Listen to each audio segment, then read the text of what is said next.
श्री स्वामी समर्थ। देशाच्या आणि राज्यांच्या विविध ठिकाणी गेल्या महिन्याभरात मोठ्या प्रमाणात खूप मोठ्या नैसर्गिक आपत्त्या येऊन शेती, पशुधन आणि दैनंदिन जीवन यामध्ये खूप मोठी नुकसान आणि अनेक संसार विस्कळीत झालेले आहेत। या नैसर्गिक आपत्ती आणि संकटामुळे झालेली हानी भरून येण्यास खूप वेळ लागणार आहे। तथापि समर्थ सेवेकऱ्यांनी राज्यभर खचून न जाता शेतकऱ्यांना दिलासा देण्याचं काम आणि त्यांना निराश न करता आसमानी संकटाला सामोरं जाण्यासाठी संयम असणं खूप जरुरीचं आहे।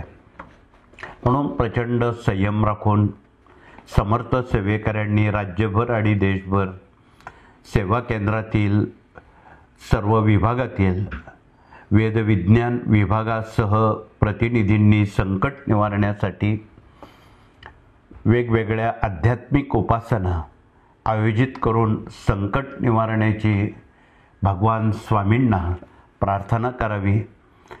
ज्यांना प्रत्यक्ष वा अप्रत्यक्ष मदत कार्यात सहभागी होता येतंय किंवा येत नाही अशांनी देखील आध्यात्मिक उपासना सेवा रुजू कराव्यात।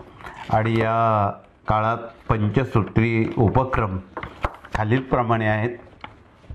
ज्यांना ज्यांना शक्य आहे त्यांनी ताजे अन्न, पाणी पुरवठा, पूरग्रस्त व्यक्तींना रोज ताजे अन्न आणि अन्न पुरवठा करावा। जीवन आवश्यक वस्तू किट संकलन पुरवठा करावा।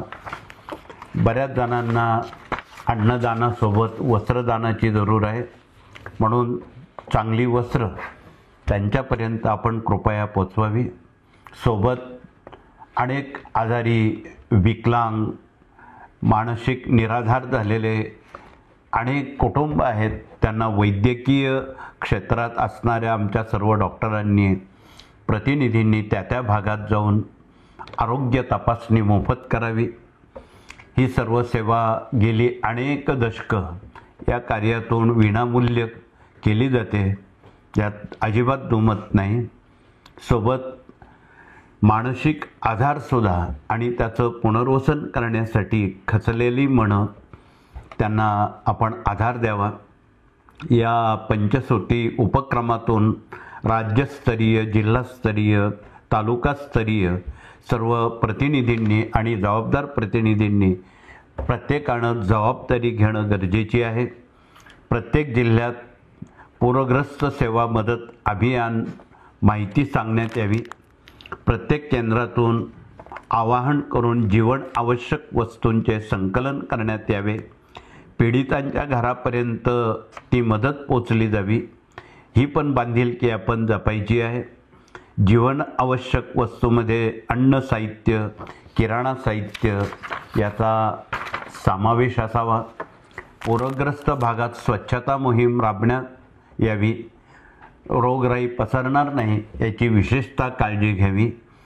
सेवेकरी परिवारानं स्थानिक प्रशासनाशी संवाद संपर्क करून आवश्यक ती प्रकारची मदत करण्यास सदैव तत्पर असावे।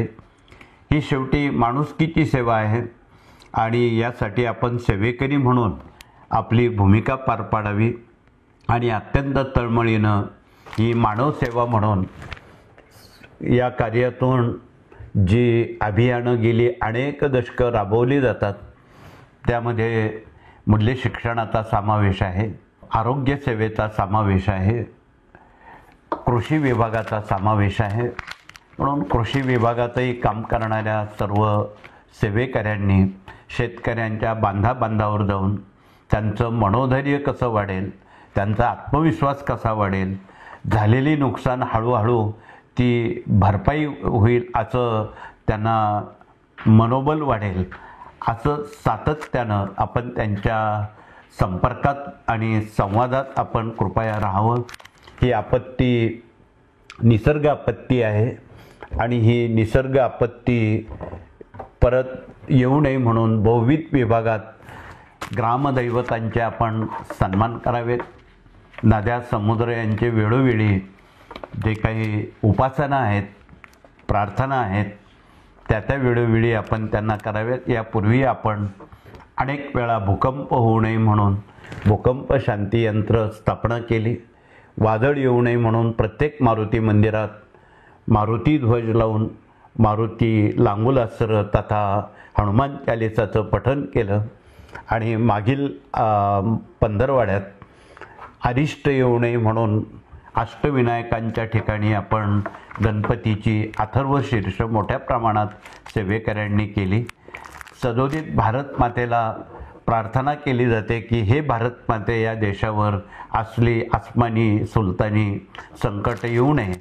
त्यासाठी या कार्यानं गेल्या 1.5 दशकामध्ये 100 कोटी पाठ श्री दुर्गा सप्तशती, 100 कोटी पाठ श्री स्वामी चरित्र सारामृत, 100 कोटी पाठ भगवान शिवाची रुद्र म्हणून ही सेवा या कार्यानं भविष्यकाळाचा वेध घेऊन केलेली होती आणि आहे. उर्वरित आता थोडी सेवा बाकी आहे.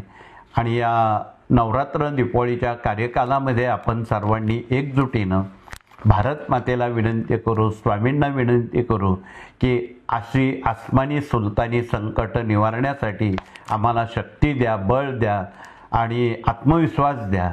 निश्चितपणे या स्थितीवर आपणाला आत्मविश्वासपूर्वक मात करता येईल. आणि हे माणुसकी शास्त्र झालेल्या ज्यांच्या नुकसानी झालेल्या आहेत त्यांच्यापर्यंत आपण हे विचार आणि ही केलेली कृती कृपया आपण पोचवावी, एवढं कळकळीचं सांगून या ठिकाणी थांबतो.